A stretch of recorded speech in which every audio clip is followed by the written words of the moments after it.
Olá, tudo bem? Hoje eu, a Giovana e a Luísa, a gente vai apresentar o experimento do copo satélite. Esse experimento envolve conceitos das leis de Newton, do movimento circular e até de como os satélites orbitam a Terra. Esse experimento foi feito na casa da Giovana, e esses são os materiais que a gente precisou: água, um balde transparente para a gente poder ver a água girando, um corante vermelho e um dia de sol.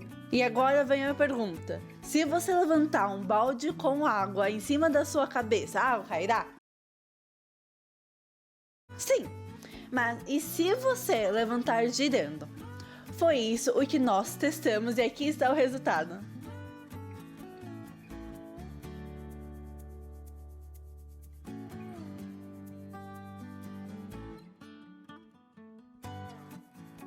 Mas espere aí! De acordo com a primeira lei de Newton, um corpo em movimento tende a permanecer em movimento retilíneo uniforme, o famoso MRU. Por que esse é circular? Vamos analisar as forças presentes nessa situação. Há a força-peso, que é dada pela massa vezes a aceleração da gravidade, que adotaremos como 10 metros por segundo ao quadrado. Como o balde com a água tem massa de 1,5 kg, seu peso será de 15 newtons.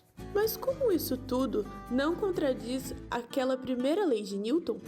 Esse experimento não contradiz porque há a atuação da força centrípeta, ou seja, a resultante não é nula. Se essa força parasse de atuar, o balde sairia em movimento retilíneo e uniforme pela tangente do movimento.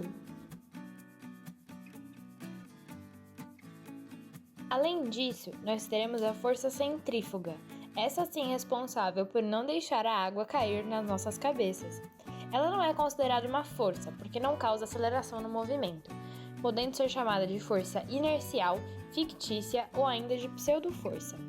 Porém, ao contrário da força centrípeta, ela tenta jogar o balde e a água para fora da trajetória, o que, com a velocidade necessária e a inércia da água dentro do balde, faz com que ela não caia. Agora, pensando em cálculos, nós já temos o peso do conjunto, que é 15 newtons, e com base no vídeo, podemos calcular o período, ou seja, o tempo necessário para que o balde dê uma volta. E mesmo que a força ela não estivesse constante, a gente obteve períodos muito próximos, então de 0,25, 0,26, 0,28 e 0,29, que arredondamos assim para 0,25. Então, desse modo, o nosso período é de 0,25 segundos. Com isso, nós já podemos calcular a frequência, ou seja, a quantidade de voltas que o balde vai dar em um segundo. Como a frequência é 1 sobre o nosso período, então a nossa frequência vai ser sobre 1 sobre 25, o que vai equivaler a 4 Hz. Em relação às velocidades e deslocamentos, o raio aproximado da trajetória é 0,47 metros, o que arredondaremos para meio metro. Para a velocidade angular, existem diversas fórmulas para calculá-la. Temos o ΔΦ, o deslocamento angular dividido pela variação do tempo.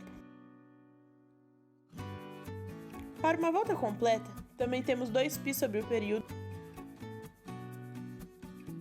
ou 2π vezes a frequência. Com isso, chegaremos ao valor de 8π. Para a velocidade escalar,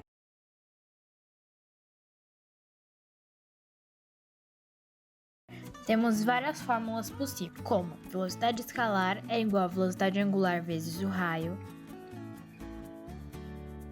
velocidade escalar é igual a 2π vezes o raio sobre o período,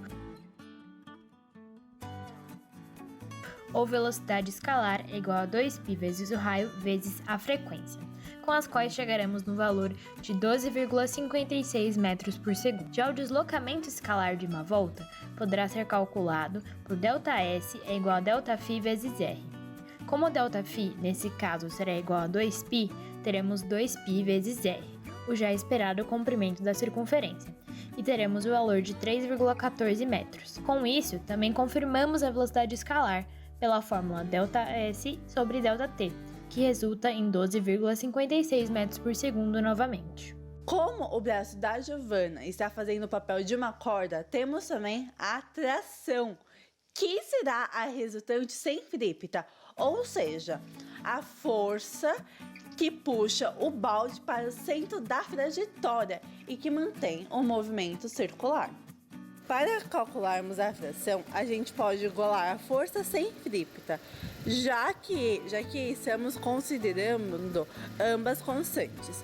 Assim, nós temos que a atração será igual a massa vezes a velocidade escalar ao quadrado sobre o raio, o que nos dará aproximadamente 473 newtons. Esperamos que tenham gostado, entendido e aprendido. A física não é tão assustadora.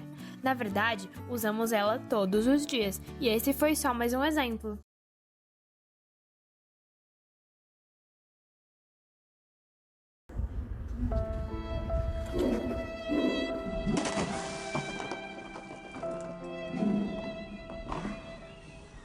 Um beijo, um tchau e até a próxima!